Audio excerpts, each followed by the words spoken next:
Hello guys, welcome back to my YouTube channel in new latest topics. ನಾನು ಈ ದಿನ BComನ 5th ಸೆಮಿಸ್ಟರ್ನ ವಿದ್ಯಾರ್ಥಿಗಳಿಗೆ ತುಂಬಾ ಯೂಸ್ಫುಲ್ ಆಗಿರೋ ವಿಡಿಯೋ ಜೊತೆ ಬಂದಿದ್ದೀನಿ.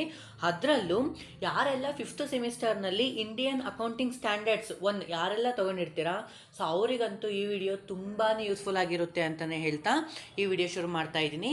ಯಾಕಪ್ಪ ಅಂತ ಅಂದರೆ ಇಂಡಿಯನ್ ಅಕೌಂಟಿಂಗ್ ಸ್ಟ್ಯಾಂಡರ್ಡ್ಸ್ 1 ಅವರಿಗೆ ಯಾಕಪ್ಪ ಅಂತ ಅಂದರೆ ಇದರಲ್ಲಿ ಪ್ರಾಬ್ಲಮೆಟಿಕ್ಕು ಮತ್ತು ಥಿಯರಿ ಪೇಪರ್ಗಳು ಅಂತ ಬರ್ತವೆ. ಸೊ HRD ಆ ಡಿಪಾರ್ಟ್ಮೆಂಟಿಗೆ ಅಂದರೆ ಥಿಯರಿ ಡಿಪಾರ್ಟ್ಮೆಂಟ್ ಆ ಕಡೆ ಕೊಡ್ತಾರೆ, ಇಂಡಿಯನ್ ಅಕೌಂಟಿಂಗ್ ಸ್ಟ್ಯಾಂಡರ್ಡ್ಸು FIM ಈ ಡಿಪಾರ್ಟ್ಮೆಂಟಲ್ಲಿ ಬರುತ್ತೆ. ಸೊ ಅದರಲ್ಲೂ ಇಂಡಿಯನ್ ಅಕೌಂಟಿಂಗ್ ಸ್ಟ್ಯಾಂಡರ್ಡ್ಸ್ ಅಂತ ಯಾರೆಲ್ಲ ತಗೊಂಡಿದ್ದೀರಾ ಅವರಿಗೆ ಈ ವಿಡಿಯೋ ತುಂಬಾ ಇಂಪಾರ್ಟೆಂಟ್ ಅಂತಲೇ ಹೇಳ್ತೀನಿ. ಅದರಲ್ಲೂ ನನಗೆ ತುಂಬ ಜನ ಸ್ಟೂಡೆಂಟ್ಗಳು ಬ್ರೋ ಇಂಪಾರ್ಟೆಂಟ್ ಕ್ವಶನ್ ಯಾವ ಥರ ಬರುತ್ತೆ ಇಂಡಿಯನ್ ಅಕೌಂಟಿಂಗ್ ಸ್ಟ್ಯಾಂಡರ್ಡ್ಸಲ್ಲಿ, ತುಂಬ ಟಫ್ ಆಗ್ತಿದೆ ಅಂತ ತುಂಬ ಜನ ಕೇಳ್ತಾ ಇದ್ರಿ. ಅದ್ರ ಸಲುವಾಗಿ ಈ ವಿಡಿಯೋ ಮಾಡ್ತಾ ಇದ್ದೀನಿ. ಬನ್ನಿ ಗೈಸ್, ಈ ವಿಡಿಯೋ ಶುರು ಮಾಡೋಣ. ಅದೇ ರೀತಿ ನಮ್ಮ ಚಾನಲ್ ಸಬ್ಸ್ಕ್ರೈಬ್ ಮಾಡ್ಕೊಂಡೆ ತಪ್ಪದೇ ಸಬ್ಸ್ಕ್ರೈಬ್ ಮಾಡಿಕೊಂಡು ನಿಮ್ಮ ಫ್ರೆಂಡ್ಗೂ ಆದಷ್ಟು ಶೇರ್ ಮಾಡಿ ಗೈಸ್, ಅವರಿಗೋಸ್ಕರ ಇನ್ಫಾರ್ಮೇಷನ್ ಸಿಗಲಿ ಅಂತ ಹೇಳ್ತಾ ಬನ್ನಿ ಗೈಸ್, ಈ ವಿಡಿಯೋ ಶುರು ಮಾಡೋಣ. ಸೊ ಇದು ಪೇಪರ್ ಯಾವುದಪ್ಪ ಅಂತ ಅಂದರೆ ಇಂಡಿಯನ್ ಅಕೌಂಟಿಂಗ್ ಸ್ಟ್ಯಾಂಡರ್ಡ್ಸ್ 1 ನಮ್ಮ ತುಮಕೂರು ಯೂನಿವರ್ಸಿಟಿಗೆ ಓದ್ ಇಯರ್ ಅಂದರೆ 2020 ಫೆಬ್ರವರಿ ಮಾರ್ಚ್ ಮತ್ತು 2024 ನಡೆದಿರುವಂತಹ ಎಕ್ಸಾಮಿನೇಷನ್ ಪೇಪರ್ ಇದು ಅಷ್ಟೇ. Previous year question paper Tumakuru university. ಇದು ಎಲ್ಲ ಯೂನಿವರ್ಸಿಟಿಗೋರ್ಗೂ ಸಂಬಂಧಪಡುತ್ತೆ. ಯಾಕಪ್ಪ ಅಂತ ಅಂದರೆ NEP ಅಲ್ವಾ, ಸೊ ಆಲ್ಮೋಸ್ಟ್ ಅಲ್ಲಿ ಎಲ್ಲ ಸೇಮ್ ಕಾನ್ಸೆಪ್ಟೇ ಇರುತ್ತೆ. ನೀವು ಇಲ್ಲಿ ಯಾವುದೇ ಯೂನಿವರ್ಸಿಟಿ ಸ್ಟೂಡೆಂಟ್ಸ್ ಆದರೂ ಇಲ್ಲಿ ನೋಡ್ಕೊಬೋದು. ಸೊ ಇದ್ರಲ್ಲಿ ಮೊದಲನೇದಾಗಿ ನೋಡೋದಾದರೆ ಇನ್ನು MCQ ಕ್ವಶನ್ಸ್ ಇರುತ್ತೆ. 2 ಮಾರ್ಕ್ಸ್ ಇರುತ್ತೆ, 4 ಮಾರ್ಕ್ಸ್ ಇರುತ್ತೆ, ಸೊ 12 ಮಾರ್ಕ್ಸ್ ಇರುತ್ತೆ. ಸೊ 2 ಮಾರ್ಕ್ಸು 4 ಮಾರ್ಕ್ಸು 12 ಮಾರ್ಕ್ಸಲ್ಲಿ 5 ಕೊಟ್ಟಿರ್ತಾರೆ. ಅದರಲ್ಲಿ ಮಸ್ಟ್ ಆಗಿ 3 ಅಟೆಂಡ್ ಮಾಡಲೇಬೇಕು. ಸೊ ಅವನ್ನ ಯಾವ್ಯಾವು ಹೆಂಗೆ ಏನೇನು ಬರೀಬೇಕು, ಯಾವ ಥರ ಬರೀಬೇಕು ಅನ್ನೋದನ್ನು ಸಹ ಇಂಪಾರ್ಟೆಂಟಾಗಿ ತಿಳಿಸ್ಕೊಡ್ತೀನಿ. So video may be lengthy ಆಗ್ಬೋದು, ಸೊ ಎಲ್ಲೂ ಸಹ ಸ್ಕಿಪ್ ಮಾಡೋಕ್ಕೆ ಹೋಗಬೇಡಿ. ಬನ್ನಿ ಗೈಸ್, ಈ ವಿಡಿಯೋ ಶುರು ಮಾಡೋಣ. ನೋಡಿ ಗೈಸ್, ಮೊದಲನೇದಾಗಿ ನಮಗೆ MCQ ಕ್ವಶನ್ ಕೊಡ್ತಾರಲ್ವಾ, ಸೊ ಅದಕ್ಕೆ ಸಂಬಂಧಪಟ್ಟಂತೆ ಸೊ ನೋಡೋಣ ಬನ್ನಿ. ಫಸ್ಟ್ನೇ MCQ ಕ್ವಶನ್ ಅಂತ ನೋಡೋದಾದರೆ, ಸೊ ಫಸ್ಟ್ನೇ ಕ್ವಶನ್ನು FRS ಅಂದರೆ IFRS ಸ್ಟ್ಯಾಂಡ್ ಫಾರ್ ಅಂದರೆ IFRSನ ಫುಲ್ ಫಾರ್ಮ್ ತಿಳಿಸಿ ಅಂತ ಹೇಳಿದ್ದಾರೆ. ಸೊ ಅಂದರೆ ಆಪ್ಷನ್ ಕೊಟ್ಟೆ ನೋಡಿ, international financial reporting standards. Next second option international financial reporting system. Next Indian financial reporting standards, Indian financial reporting system. ಅದನ್ನು ಅದು ಫಿನಾನ್ಷಿಯಲ್ ಫೈನಾನ್ಷಿಯಲ್ ಅಂತ ಹೇಳ್ತೀರಾ, ಬಟ್ ಅದನ್ನು ಆ ಥರ ಅಲ್ಲ, ಬಟ್ ಫಿನಾನ್ಷಿಯಲ್ ಅಂತಲೇ ಎಲ್ಲ ಕಡೆ ಉಚ್ಚಾರಣೆ ಮಾಡಬೇಕಾಗಿರುತ್ತೆ. ಸೊ ಇದಕ್ಕೆ ಆಪ್ಷನ್ ಅಂತ ನೋಡೋದಾದರೆ IFRS ಅಂದರೆ ಇಂಟರ್ನ್ಯಾಷನಲ್ ಫಿನಾನ್ಷಿಯಲ್ ರಿಪೋರ್ಟಿಂಗ್ ಸ್ಟ್ಯಾಂಡರ್ಡ್ಸ್, ಇದು ಆನ್ಸರ್ ಆಗಿರುತ್ತೆ. ಇದಕ್ಕೆ ಎ ಆನ್ಸರ್ ಆಗಿರುತ್ತೆ. ಇನ್ನು ನೆಕ್ಸ್ಟ್ ಕ್ವಶನ್ ನೋಡೋದಾದರೆ ಸೆಕೆಂಡ್ನೇ MCQ ಕ್ವಶನ್ನು. ಸೊ ಏನಪ್ಪ ಅಂತ ಅಂದರೆ Indian accounting standards 1 is relating to ಅಂದರೆ ಇಂಡಿಯನ್ ಅಕೌಂಟಿಂಗ್ ಸ್ಟ್ಯಾಂಡರ್ಡ್ಸ್ ಯಾವುದಕ್ಕೆ ಸಂಬಂಧಿಸಿದೆ. ಸೊ ಅದರಲ್ಲಿ ಆಪ್ಷನ್ ಕೊಟ್ಟಿದೆ ನೋಡಿ, presentation of financial statement, so property plant and equipment, intangible assets, impairment assets. So ಇದಕ್ಕೆ ನೋಡೋದಾದರೆ ಪ್ರೆಸೆಂಟೇಷನ್ ಆಫ್ ಫಿನಾನ್ಷಿಯಲ್ ಸ್ಟೇಟ್ಮೆಂಟು ಇದಕ್ಕೆ ಆನ್ಸರ್ ಆಗಿರುತ್ತೆ. ಓಕೆನಾ. ಇನ್ನು ನೆಕ್ಸ್ಟ್ ಕ್ವಶನ್ನು ನೋಡೋದಾದರೆ, so which one of the following is not employee benefit expenses as per Indian accounting standards 1 ಅಂದರೆ Indian accounting standards 1 ಪ್ರಕಾರ ಕೆಳಗಿನಲ್ಲಿ ಯಾವುದು ಉದ್ಯೋಗಿ ಪ್ರಯೋಜನ ವೆಚ್ಚವಾಗಿರುವುದಿಲ್ಲ. ಸೊ ಅದಕ್ಕೆ ಆಪ್ಷನ್ನ ಕೊಟ್ಟಿದ್ದಾರೆ ನೋಡಿ, so wages, salary, employees provident fund, depreciation on plant. So ಇದಕ್ಕೆ ಆನ್ಸರ್ ನೋಡೋದಾದರೆ ಡಿಪ್ರಿಸಿಯೇಷನ್ಸ್ ಆನ್ ಪ್ಲಾಂಟ್ ಅಂತ ಹೇಳ್ತೀವಿ. ಇನ್ನು ನೆಕ್ಸ್ಟು 4ನೇ MCQ ಕ್ವಶನ್ ನೋಡೋದಾದರೆ, which of the following Indian accounting standards is related to property plant and equipment ಅಂದರೆ ಸ್ವತ್ತು, ಸ್ಥಾವರ ಮತ್ತು ಸಲಕರಣೆ. ಇನ್ನು PPE ಅಂತ ಕರೀತಾರೆ. ಇದು ತುಂಬಾ ಇಂಪಾರ್ಟೆಂಟು. ಅಂದರೆ ಪ್ರಾಪರ್ಟಿ ಪ್ಲಾಂಟ್ ಆ್ಯಂಡ್ ಎಕ್ವಿಪ್ಮೆಂಟ್ ಇದೆಯಲ್ಲ, ಇದು ಇಂಪಾರ್ಟೆಂಟ್ ಕಾನ್ಸೆಪ್ಟು. ಯಾವ ಇಂಡಿಯನ್ ಅಕೌಂಟಿಂಗ್ ಸ್ಟ್ಯಾಂಡರ್ಡ್ ಸಂಬಂಧಿಸಿದೆ ಅಂತ ನೋಡೋದಾದರೆ ಅಂದರೆ ಆಪ್ಷನ್ ಹೇಳಿದ್ದಾರೆ, Indian accounting standard 16, Indian accounting standards 1, Indian accounting standards 101, Indian accounting standards 38. So ಇದಕ್ಕೆ ಆನ್ಸರ್ ಬಂದ್ಬಿಟ್ಟು ಇಂಡಿಯನ್ ಅಕೌಂಟಿಂಗ್ ಸ್ಟ್ಯಾಂಡರ್ಡ್ಸ್ 16. ಓಕೆನಾ, ಇದಕ್ಕೆ ಇದು ಆನ್ಸರ್ ಆಗಿರುತ್ತೆ. ಇನ್ನು 5ನೇ MCQ ಕ್ವಶನ್ ನೋಡೋದಾದರೆ, in interim financial reporting and interim period means ಅಂದರೆ ಮಧ್ಯಂತರ ಹಣಕಾಸು ವರದಿಯಲ್ಲಿ ಮಧ್ಯಂತರ ಅವಧಿ ಎಂದರೆ ಏನು ಅಂತ ಸಹ ಮೀನಿಂಗ್ನ ಕೇಳಿದ್ದಾರೆ. ಅದಕ್ಕೆ ಆಪ್ಷನ್ ಸಹ ಕೊಟ್ಟಿದ್ದಾನೆ ನೋಡಿ, ಏನಪ್ಪ ಅಂತ ಅಂದರೆ a financial reporting period equal to fulfil financial year, ಅಥವಾ financial reporting a period shorter than a full financial year. So next a financial reporting period greater than full financial year, none of the above. ಇದಕ್ಕೆ answer ಅಂತ ನೋಡೋದಾದರೆ a financial reporting period so shorter than full financial year ಅಂತ ಇದಕ್ಕೆ ಹೇಳ್ತೀವಿ. ಇದಕ್ಕೆ ಇದು answer ಆಗಿರುವಂಥದ್ದು. ಓಕೆನಾ. ಇನ್ನು ನೆಕ್ಸ್ಟ್ ಕ್ವಶನ್ ನೋಡೋದಾದರೆ MCQ ಕ್ವಶನಲ್ಲಿ under which heading the capital work in progress in showing in the balance sheet of the company as per Indian accounting standards 1. ಇದಕ್ಕೆ ಅಂದರೆ ಇಂಡಿಯನ್ ಅಕೌಂಟಿಂಗ್ ಸ್ಟ್ಯಾಂಡರ್ಡ್ಸ್ 1ರ ಪ್ರಕಾರ ಬಂಡವಾಳ ಕೆಲಸ ಪ್ರಗತಿಯನ್ನು ಸಂಸ್ಥೆಯ ಅಡಾವೆ ಪತ್ರಿಕೆಯಲ್ಲಿ ಯಾವ ಶಿರೋನಾಮೆಯಲ್ಲಿ ತೋರಿಸುವಿರಿ ಅಂತ ಕೇಳಿಸಿದೆ. ಅದಕ್ಕೆ ನಾನ್ ಕರೆಂಟ್ ಅಸೆಟ್ಸು, ಕರೆಂಟ್ ಲಯಬಿಲಿಟೀಸು, ನಾನ್ ಕರೆಂಟ್ ಲಯಬಿಲಿಟೀಸು, ಕರೆಂಟ್ ಅಸೆಟ್ಸು. ಇದಕ್ಕೆ ಆನ್ಸರ್ ಅಂತ ನೋಡೋದಾದರೆ ನಾನ್ ಕರೆಂಟ್ ಅಸೆಟ್ಸ್. ಓಕೆನಾ. ಇಲ್ಲಿಗೆ ನಿಮ್ಮ MCQ ಕ್ವಶನ್ ಮುಗೀತು. ಈಗ ಬ್ರೋ ನನಗೆ ತುಂಬ ಜನ ಕೇಳ್ತಾ ಇದ್ರಿ ಏನಪ್ಪ ಅಂತ ಅಂದರೆ, ಬ್ರೋ ಯಾವೆಲ್ಲ ಇಂಪಾರ್ಟೆಂಟು, ಏನೆಲ್ಲ ಓದ್ಕೋಬೇಕು ಅನ್ನೋದನ್ನು ಮೊದಲು ಹೇಳ್ಬಿಟ್ಟು ಆಮೇಲೆ ನಮಗೆ 2 ಮಾರ್ಕ್ಸಿಗೆ ಬರ್ತೀನಿ. ಸೊ ಅದರಲ್ಲಿ ನೋಡಿ ಗೈಸ್, ಮೊದಲಿಗೆ 2 ಮಾರ್ಕ್ಸಿಗೆ ಅಂತ ನೋಡೋದಾದರೆ ಬ್ರೋ ನಮಗೆ ಕರೆಕ್ಟಾಗಿ 10 ಅದರಲ್ಲಿ ಅಂದರೆ ನಿಮ್ಮ ಸಿಲೆಬಸ್ಗೆ ಸಂಬಂಧಪಟ್ಟಂತೆ 10 ಇಂಡಿಯನ್ ಅಕೌಂಟಿಂಗ್ ಸ್ಟ್ಯಾಂಡರ್ಡ್ಸ್ನ ಮಗ್ಗಪ್ ಮಾಡಿರಿ. ಮಗ್ಗಪ್ ಅಂದರೆ ಚೆನ್ನಾಗಿ ತಿಳ್ಕೊಂಡಿರಿ. ಅಟ್ಲೀಸ್ಟ್ 10ರಿಂದ 10 to 12 ಆದರೂ ನಿಮಗೆ ಬರೆಯೋಕ್ಕೆ ಬರಬೇಕು. ಅದ್ರ ಬಗ್ಗೆ ಚೆನ್ನಾಗಿ ತಿಳ್ಕೊಂಡಿರಿ. ಇದು ಫಸ್ಟ್ನೇ ಪಾಯಿಂಟ್. ಅದರಲ್ಲೂ ನಿಮಗೆ ಇಂಡಿಯನ್ ಅಕೌಂಟಿಂಗ್ ಸ್ಟ್ಯಾಂಡರ್ಡ್ಸ್ 1 ಆಗಿರ್ಬೋದು, ಪ್ರಾಪರ್ಟಿ ಪ್ಲಾಂಟ್ ಆ್ಯಂಡ್ ಎಕ್ವಿಪ್ಮೆಂಟ್ ಆಗಿರ್ಬೋದು, ಈ ಥರ ಇಂಡಿಯನ್ ಅಕೌಂಟಿಂಗ್ ಸ್ಟ್ಯಾಂಡರ್ಡ್ಸು 4 ಮಾರ್ಕ್ಸು 12 ಮಾರ್ಕ್ಸಿಗೆಲ್ಲ ಬರ್ತಾವಲ್ಲ, ಅವು ತುಂಬಾ ಇಂಪಾರ್ಟೆಂಟು. ಯಾಕಪ್ಪ ಅಂತ ಅಂದರೆ ನಿಮಗೆ ಅಂದರೆ ಟಿಪ್ಪಣಿ ಬರೆಯಿರಿ ಅಂತ ಕೊಡ್ತಿದ್ರಲ್ಲ, ಅಂದರೆ ಎಸ್ಸೆ ರೈಟಿಂಗ್ ಥರ ಬರ್ಕೊಂಡು ಹೋಗ್ಬೇಕು, ಅದ್ರ ಬಗ್ಗೆ ಗೊತ್ತಿದ್ರೆ ಬರೀರಿ ಅಂತ ಹೇಳ್ಬಿಟ್ಟು ಲಾಸ್ಟಲ್ಲಿ ನೋಟ್ ಆನ್ ಅಂತ ಕೊಡ್ತಾನೆ. ಅದರಿಂದ ನಾನು ಹೇಳ್ತಾ ಇರೋದು 10 ಅಟ್ಲೀಸ್ಟ್ 10ನಾದರೂ ಇಂಪಾರ್ಟೆಂಟ್ ಅನ್ನೋಂಥ ನೀವು ಓದಿರ್ತೀರ, ಅದನ್ನು ಚೆನ್ನಾಗಿ ತಿಳ್ಕೊಂಡಿರಿ. ಮತ್ತು ಈಗ ನೋಡಿ, ನಾವು ಅಲ್ಲಿ ಇಂಡಿಯನ್ ಅಕೌಂಟ್ ಸ್ಟ್ಯಾಂಡರ್ಡ್ಸ್ 1 ಬಂತು ನೋಡಿ, ಪ್ರೆಸೆಂಟೇಷನ್ ಆಫ್ ಫಿನಾನ್ಷಿಯಲ್ ಸ್ಟೇಟ್ಮೆಂಟು, ಈ ಥರ ನಿಮಗೆ ಎಕ್ಸ್ಪ್ಯಾಂಡು ಕೇಳ್ತಾ ಇರ್ತಾನೆ. ಸೊ ಮೀನಿಂಗು, ಡೆಫಿನೇಷನ್ನು ಈ ಥರ ತುಂಬ ಬರ್ತಾ ಇರುತ್ತೆ. ಈ ಥರ ನೋಡಿಕೊಂಡು ಆರಾಮಾಗಿ ಹೋದರೆ ಅಟ್ಲೀಸ್ಟ್ ಏನು ಕಂಪ್ಲೀಟ್ 5 ಚಾಪ್ಟರಲ್ಲಿ 3 ಚಾಪ್ಟರ್ನ ಕಂಪ್ಲೀಟ್ ಅರ್ಥ ಮಾಡ್ಕೊಂಡ್ರೆ ಸಾಕು, ನೀವು ಆರಾಮಾಗಿ ಮಾರ್ಕ್ಸ್ನ ಸ್ಕೋರ್ ಮಾಡ್ಬೋದು. ಸೊ ಇನ್ನು 2 ಮಾರ್ಕ್ಸಿಗೆ ಅಂತ ನೋಡೋದಾದರೆ ಏನಂತ, ಡೆಫಿನೇಷನ್ ಅಕೌಂಟಿಂಗ್ ಸ್ಟ್ಯಾಂಡರ್ಡ್ಸ್ ನಾನು ಹೇಳಿದೆ. ಇಂಡಿಯನ್ ಅಕೌಂಟಿಂಗ್ ಸ್ಟ್ಯಾಂಡರ್ಡ್ಸ್ನ ಬಗ್ಗೆ ಇಲ್ಲಿ ಅಂದರೆ ನೀವು ಮೀನಿಂಗ್ನ ಓದೋ ಅವಶ್ಯಕತೆ ಇಲ್ಲ, ಡೆಫಿನೇಷನ್ನೇ ಓದ್ಕೊಂಡ್ರೆ ಆಥರ್ ನೇಮ್ನ ಬಿಟ್ಟರೆ ಅದು ಮೀನಿಂಗು ಆಗುತ್ತೆ, ಆಥರ್ ನೇಮ್ನ ಸೇರಿಸೋ ಡೆಫಿನೇಷನ್ ಆಗುತ್ತೆ. ಅಂದರೆ definition accounting standards Indian accounting standards ಅಂದರೆ ಡೆಫಿನೇಷನ್ನ ಬರ್ರೆ ಇಲ್ಲಿಗೆ ಮುಗೀತು. ಅಂದರೆ ಲೆಕ್ಕಪಾತ್ರ ಮಾನದಂಡಗಳನ್ನು ವ್ಯಾಖ್ಯಾನಿಸಿ ಅಂತ ಇದೆ ಅಷ್ಟೇ. ಇನ್ನು ನೆಕ್ಸ್ಟ್ ಕ್ವಶನ್ ನೋಡೋದಾದರೆ second question, state any 2 benefit of accounting standards. ಅಂದರೆ ಅದರ ಅನುಕೂಲಗಳನ್ನ 2 ಆದರೂ ಮೆನ್ಷನ್ ಮಾಡಿ ಅಂತ ಹೇಳಿದ್ದಾರೆ. ಅಟ್ಲೀಸ್ಟ್ ಇಲ್ಲಿ 2 ಮತ್ತೆ ಕೇಳಿದ್ದಾರೆ, 2 ಬರ್ಬಿಟ್ಟು, ಬಟ್ ಗೊತ್ತಿಲ್ಲದಲ್ಲೇ ಇರೋ ಸಂದರ್ಭದಲ್ಲಿ 2 ಬರೀರಿ. ಬಟ್ ಚೆನ್ನಾಗಿ ತಿಳ್ಕೊಂಡಿದ್ರೆ ನೀವು ಒಂದು 2ರಿಂದ 4 ಪಾಯಿಂಟ್ ಬರುತ್ತೆ ನಿಮಗೆ. ಅಲ್ಲೇ ಚೆನ್ನಾಗಿ ತಿಳ್ಕೊಂಡಲ್ಲಪ್ಪ ಹುಡುಗರು ಅಂತ ಸ್ಟಾರ್ಟಿಂಗಲ್ಲೇ ನಿಮಗೆ ಗೊತ್ತಾಗುತ್ತೆ. ಅವ್ರ ವ್ಯಾಲ್ಯೂಟರ್ಗೆ ಚೆನ್ನಾಗಿ ಓದಿರ್ತಾರೆ, ಬರೀದಿರ್ತಾರೆ ಅಂತ ಅವ್ರಿಗೆ ಗೊತ್ತಾಗುತ್ತೆ, ಮಂದಟ್ಟಾಗುತ್ತೆ ಅವರಿಗೆ. ಸೊ ಆದ್ದರಿಂದ ನಿಮಗೆ 2 ಮಾರ್ಕ್ಸ್ ಸಿಕ್ಕನಾಗಕ್ಕೆ ಹೋಗ್ಬೇಡಿ, ಬಟ್ ಬರೀರಿ. ಇನ್ನು ನೆಕ್ಸ್ಟ್ ಕ್ವಶನ್ ನೋಡೋದಾದರೆ, state any 2 non current assets as per the Indian accounting standards 1. ನಾನು ಅವಾಗಲೇ ಹೇಳಿದೆ ತುಂಬಾ ಇಂಪಾರ್ಟೆಂಟ್ ಕಾನ್ಸೆಪ್ಟ್ ಅಂತ. ಅಂದರೆ ಈ ಇಂಡಿಯನ್ ಅಕೌಂಟಿಂಗ್ ಸ್ಟ್ಯಾಂಡರ್ಡ್ಸ್ 1ರಲ್ಲಿ ಬರುವಂತಹ ನಾನ್ ಕರೆಂಟ್ ಅಸೆಟ್ಸ್ಗಳು ಯಾವಾದರೂ 2 ಮೆನ್ಷನ್ ಮಾಡಿ ಅಂತ ಹೇಳಿದ್ದಾರೆ. ಅವನ್ನ ನೀವು ಬರೆದ್ರೆ ಇಲ್ಲಿ ಸಾಕಾಗುತ್ತೆ. ಇನ್ನು ನೆಕ್ಸ್ಟ್ ನೋಡೋದಾದರೆ, what do you mean by investment property. ಅಂದರೆ ಇನ್ವೆಸ್ಟ್ಮೆಂಟ್ ಪ್ರಾಪರ್ಟಿ ಎಂದರೇನು ಅಥವಾ ಅದರ ಮೀನಿಂಗ್ನ ನೀವು ಇಲ್ಲಿ ಬರೆದ್ರೆ ತುಂಬಾ ಯೂಸ್ಫುಲ್ಲಾಗಿ ಮಾರ್ಕ್ಸು ಆರಾಮಾಗಿ ಸ್ಕೋರ್ ಆಗುತ್ತೆ. So next, what is mean by interim financial reporting. ಅಂದರೆ ಮಧ್ಯಂತರ ಹಣಕಾಸು ವರದಿ ಎಂದರೇನು. ಅಂದರೆ ಇಂಟ್ರಿಮ್ ಫಿನಾನ್ಷಿಯಲ್ ರಿಪೋರ್ಟಿಂಗ್ ಅಂದರೆ ಏನು, ಅದ್ರ ಮೀನಿಂಗ್ನ ಬರೆದ್ರೆ ಸಾಕಾಗುತ್ತೆ. ಸೊ ಇದನ್ನು ಯಾಕೆ ಬರೋ ಇದು ಒತ್ತಿ ಹೇಳ್ತಾ ಇದ್ದೀರಾ ಅಂತ ಅಂದರೆ ತುಂಬಾ ಇಂಪಾರ್ಟೆಂಟ್. ಯಾಕಪ್ಪ ಅಂತಂದರೆ ಪ್ರೀವಿಯಸ್ ಇಯರ್ ಕ್ವಶನ್ ಪೇಪರು ಯಾವ ಥರ ಕೊಟ್ಟಿರ್ತಾನೆ, ಮಾಡೆಲ್ ಏನು ಅನ್ನೋದೆಲ್ಲ ಸಂಪೂರ್ಣವಾಗಿ ಇರೋದ್ರಿಂದ ಸೊ ಇದನ್ನು ತುಂಬಾ ಯೂಸ್ಫುಲ್ ಆಗಿರುತ್ತೆ. ಸೊ ನಂದು 98 ಸ್ಕೋರ್ ಆಗಿದೆ ಗೈಸ್. ಓಕೆನಾ, ಸುಮ್ಮನೆ ಹೇಳೋದಲ್ಲ, ಬಟ್ ತುಂಬಾ ವರ್ತಿಯಾಗಿ ಆರಾಮಾಗಿ ಸ್ಕೋರ್ ಮಾಡ್ಬೋದು. ಸೊ ನೋಡಿ, ನೆಕ್ಸ್ಟು ಇನ್ನು 4 ಮಾರ್ಕ್ಸಿಗೆ ಏನೆಲ್ಲ ಬಂದಿರುತ್ತೆ ಅಂತ ನೋಡೋದಾದರೆ, ಸೊ ಮೊದಲನೇದಾಗಿ ಅಂದರೆ ಇದರಲ್ಲಿ ಪ್ರಾಬ್ಲಮೆಟಿಕ್ಕು ಇರುತ್ತಾ, ಥಿಯರಿ ಇರುತ್ತಾ ಅಂದರೆ ಹೌದು, ಥಿಯರಿನೂ ಇರುತ್ತೆ, ಪ್ರಾಬ್ಲಮೆಟಿಕ್ ಇರುತ್ತೆ.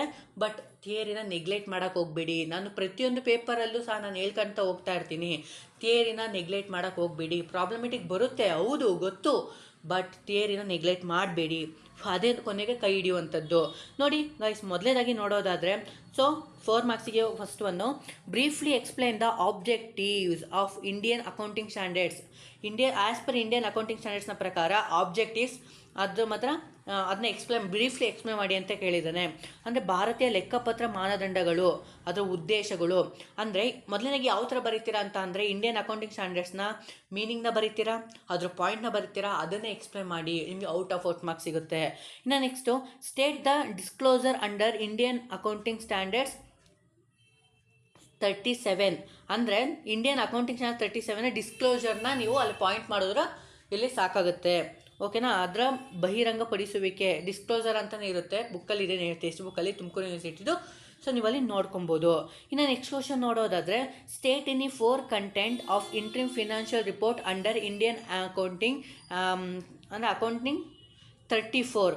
ಅಂದರೆ ಇಲ್ಲೇ ಸಿಕ್ಬಿಡುತ್ತಲ್ಲ ಗೈಸ್, ಇಂಡಿಯನ್ ಅಕೌಂಟಿಂಗ್ ಸ್ಟ್ಯಾಂಡರ್ಡ್ 34 ಅಂತ ಅಂದರೆ, ಸೊ ಇಂಟ್ರಿಮ್ ಫಿನಾನ್ಷಿಯಲ್ ರಿಪೋರ್ಟ್, ಓಕೆನಾ, ಅದರ ಡಿಸ್ಕ್ಲೋಸರ್ನ ಬರೋದು ಸಾಕಾಗುತ್ತೆ.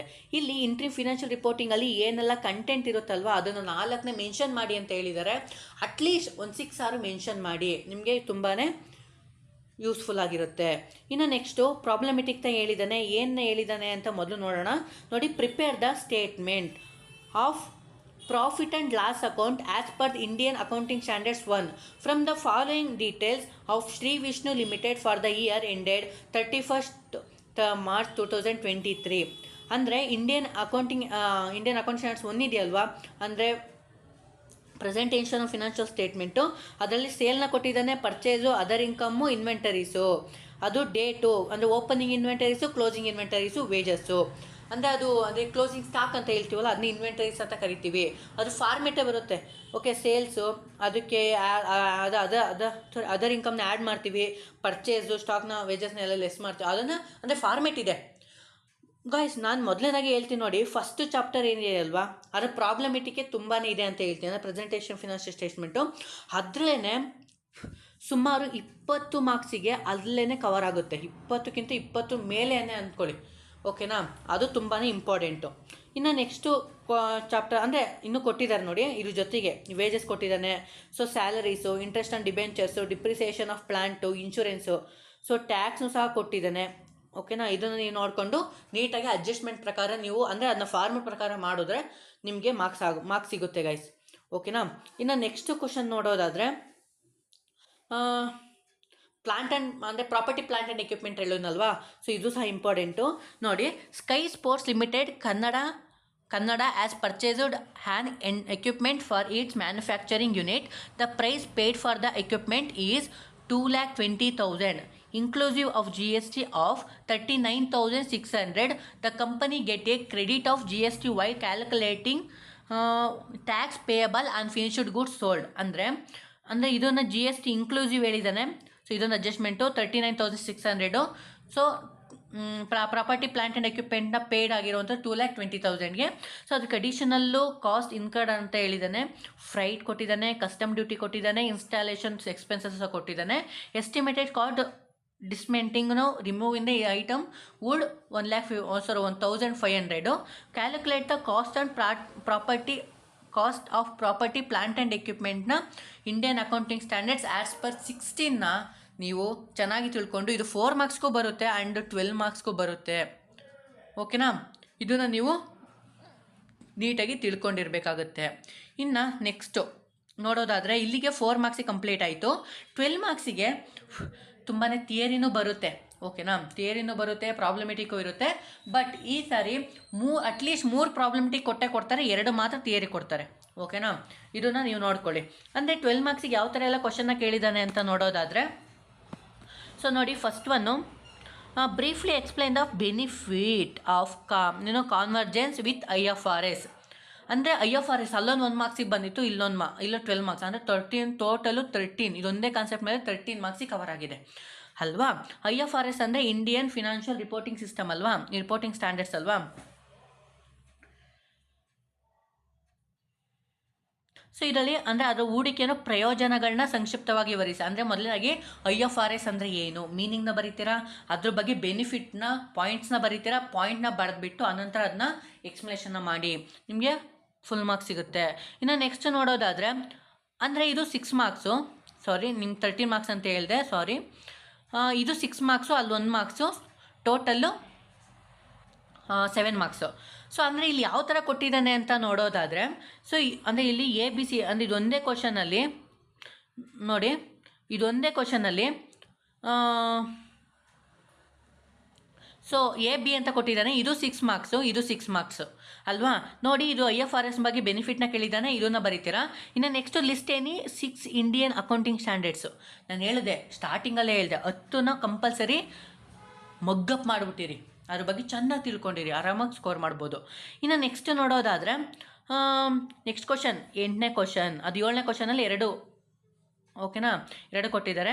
ಇನ್ನು state the adjusting event under Indian accounting standards 10, ಅಂದರೆ ಇಂಡಿಯನ್ ಅಕೌಂಟಿಂಗ್ ಸ್ಟ್ಯಾಂಡರ್ಡ್ಸ್ 10ರ ಅಡಿಯಲ್ಲಿ ಸರಿ ಹೊಂದಿಸುವ ಘಟನೆಗಳನ್ನು ತಿಳಿಸಿ. ಇದೊಂದು 6 ಮಾರ್ಕ್ಸಿಗೆ ಥಿಯರಿ. ಇನ್ನು ನೆಕ್ಸ್ಟ್ ನೋಡೋದಾದರೆ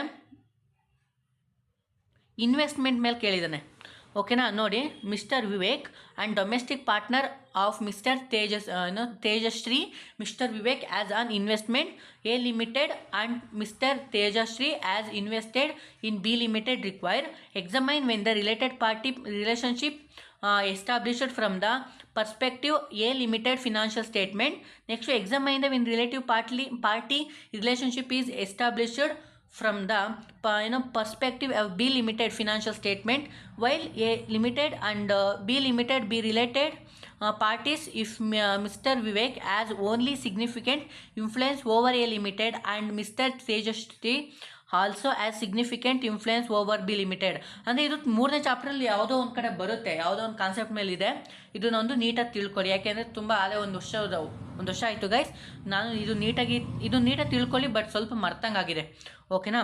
ಇನ್ನು ನೆಕ್ಸ್ಟ್ ಕ್ವಶನ್ ನೋಡೋದಾದರೆ 12 ಮಾರ್ಕ್ಸಿಗೆ ಯಾವ ಥರ ಕ್ವಶನ್ನ ಕೇಳ್ತಾರೆ ಅಂದರೆ presentation of financial statement Indian accounting standards ಒಂದಿದೆಯಲ್ವಾ, ಅದ್ರ ಮೇಲೆ 12 ಮಾರ್ಕ್ಸಿಗೆ ಒಂದಿದೆ, ಓಕೆನಾ. ಸೊ ನೋಡ್ಕೊಳ್ಳಿ ಏನನ್ನ ಕೇಳಿದ್ದಾನೆ ಅಂತ ನೋಡೋದಾದರೆ. ಸೊ ನೋಡಿ guys, from the following trial balance prepare statement of profit and loss account balance sheet of Shri Krishna limited for the accounting period 31st March 2023 under Indian accounting standards 1. ಅಂದರೆ ಇದಕ್ಕೊಂದು ದೊಡ್ಡ ಫಾರ್ಮೇಟೇ ಇದೆ ಅಂತ ಹೇಳ್ತೀನಿ ಬೇಕಾರೆ. ಅಂದರೆ ನಮ್ಗೆ ಹೇಳಿರ್ತಾರೆ ಡೆಬಿಟು ಕ್ರೆಡಿಟು, ಅಂದರೆ ಇದನ್ನೇ ದೊಡ್ಡ ಫಾರ್ಮೇಟ್ ಇರುತ್ತೆ. ಇದೊಂದೇ ಪ್ರಾಬ್ಲಮ್ನ ಮಾಡೋದಕ್ಕೆ 3-4 ಪೇಜ್ ಬೇಕಾಗುತ್ತೆ. ಇದರ ವರ್ಕಿಂಗ್ ನೋಟ್ ಅಂತೆ, ಸೊ ಎಲ್ಲನೂ ಪ್ರತಿಯೊಂದು ಸಹ ಸ್ಟೆಪ್ ಬೈ ಸ್ಟೆಪ್ ಮಾಡ್ಕೊತಾ ಹೋಗಬೇಕು. ಅಂದರೆ ಇದು ಅಮೌಂಟ್ ಏನು ಹೇಳೋಕ್ಕಾಗೋದಿಲ್ಲ. ನೋಡಿ, ಸೇಲ್ನ ಕೊಟ್ಟಿದ್ದಾನೆ, ಜನರಲ್ ರಿಸರ್ವ್, ಓಪನಿಂಗ್, ನೋಡಿ ಈ ಥರ ಎಲ್ಲ ಕೊಟ್ಟಿದ್ದಾರೆ, ಓಕೆನಾ. Next property plant and equipment ಕೊಟ್ಟಿದ್ದಾನೆ, ಮತ್ತು ಫ್ರೈಟು, ಸನ್ಡ್ರಿ ಎಕ್ಸ್ಪೆನ್ಸಸ್ಸು, ಓಕೆನಾ, ಇವೆಲ್ಲನೂ ನಿಮಗೆ ಕೊಟ್ಟಿದ್ದಾನೆ ಅಲ್ವಾ. ಸೊ ನೆಕ್ಸ್ಟ್ ಇನ್ನೂ ತುಂಬ ಇದೆ ಗೈಸ್.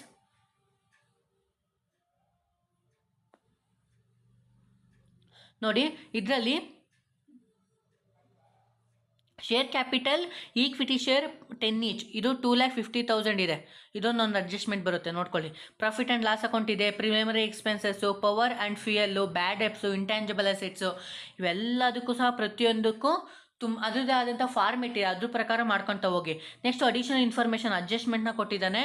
ಏನಪ್ಪ ಅಂತ ಅಂದರೆ, ಸೊ ಕ್ಲೋಸಿಂಗ್ ಸ್ಟಾಕ್ ಇನ್ವೆಂಟರೀಸ್, ಅಂದರೆ ಕ್ಲೋಸಿಂಗ್ ಸ್ಟಾಕ್ನ ಕೊಟ್ಟಿದ್ದಾನೆ 28,880.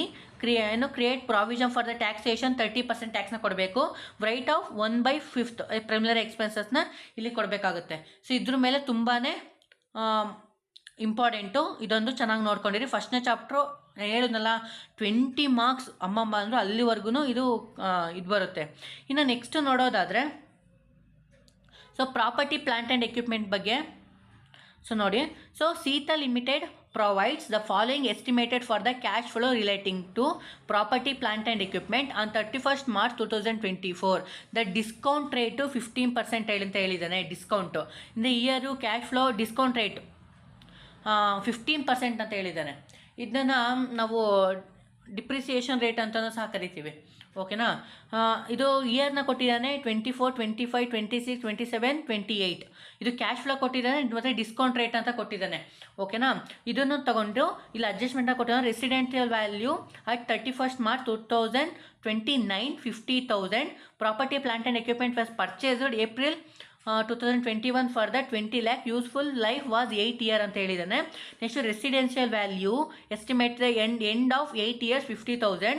Fair value less cost to disposal 10 lakh. Calculate impairment loss of the property plant and equipment as per the Indian accounting 36 ಅಂತ ಹೇಳಿದ್ದಾರೆ. ಓಕೆನಾ.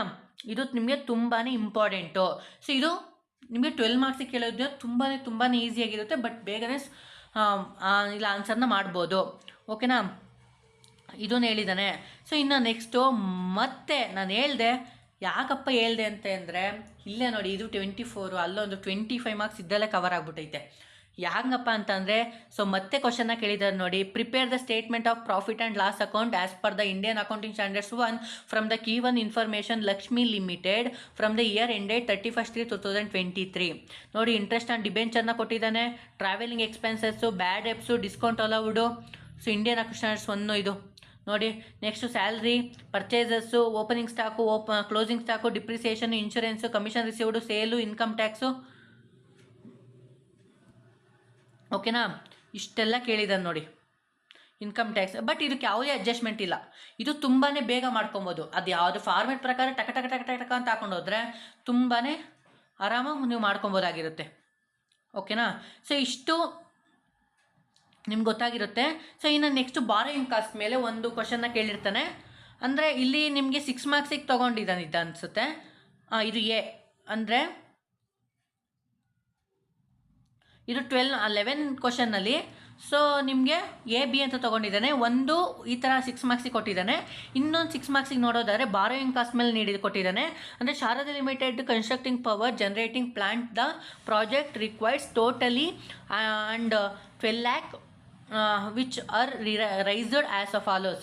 ಅಂದರೆ 4 lakh from the IFCI for the 10 years 11% per annum interest, 4 lakh from SBI Bank for the 4 years at 12% per annum interest, 3 lakh from the 10% debenture for 5 years at 5% discount. Next 1 lakh as per the overdraft from Canara Bank at 4% per annum interest. Out of total borrowed fund, 5 lakh are kept in HUDCO bank as short-term deposit for 6 months, 5% rate of interest. IFCI bank loan of borrowed through constellations and the constellation charges are 2% total amount.